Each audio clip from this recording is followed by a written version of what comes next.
دوسرا سوال یہ ہے حضور کہ یہ قرآن کریم میں آیا ہے 7 زمینیں اور 7 آسمان، اس سے مراد کیا ہے؟ 7 سے مراد میں نے بارہا بیان کیا ہے، لفظ 7 گنتی کا وہ 7 نہیں جو ہم بولتے ہیں۔ 7 کا لفظ عربی میں اور خصوصاً مذہبی محاورے میں تکمیل کے لیے آتا ہے۔ ایک لفظ جو تکمیل کے یعنی مکمل ہونے کے معنی بھی رکھتا ہو اور بار بار دہرایا جائے، جس طرح ہفتہ ہے 7 دنوں پر مشتمل ہے اور بار بار دہرایا جاتا ہے، تو ایسا کوئی مضمون جو کامل ہو اور کثرت سے دہرایا جائے، اس کے لیے لفظ 7 کا استعمال کیا جاتا ہے۔ سورہ فاتحہ کی بھی 7 آیات ہیں اور یہ بھی بار بار دہرائی جانے والی صورت ہے اور اپنے مضمون کے لحاظ سے کامل ہے، تو اس لحاظ سے 7 کا عدد کا اس کے ساتھ گہرا تعلق ہے۔ اس کے اندر بھی 7 کی تقسیم بار بار ہو رہی ہے، تو اس لیے جب 7 آسمان کہتے ہیں تو اس سے مراد یہ ہے کہ مختلف، جس طرح ایک سنترے کی کاشیں ہیں،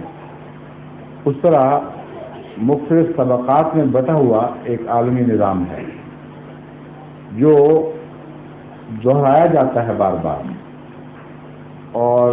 ایک سے زیادہ 7 عدد پر مشتمل آسمان ممکن ہے، کیونکہ جب آپ آسمان لفظ بولتے ہیں اس میں بے شمار گنجائش موجود ہے۔ 7 آسمان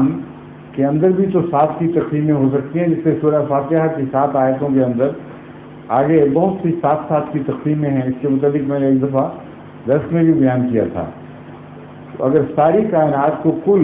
7 قرار دینا ہے تو پھر اندرونی تقسیموں کے رستے کھل جائیں گے، اور چونکہ ایک تکرار کا مضمون ہے، اس لیے یہ بھی ممکن ہے کہ ایک ہفتہ آسمان ہم پر روشن ہو، جب اس کی حدوں سے باہر جائیں تو ایک اور ہفتہ آسمان ہم پر روشن ہو جائے، وہ دوسرا بن جائے گا پھر، اور 7 کی پوری گنجائش نکل آئے گی۔ بس ایسے لفظ کو جس کو محاورتاً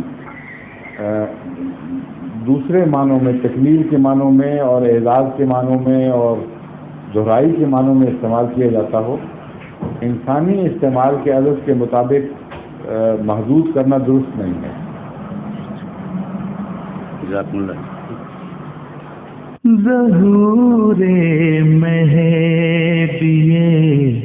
آخر زمان ہے،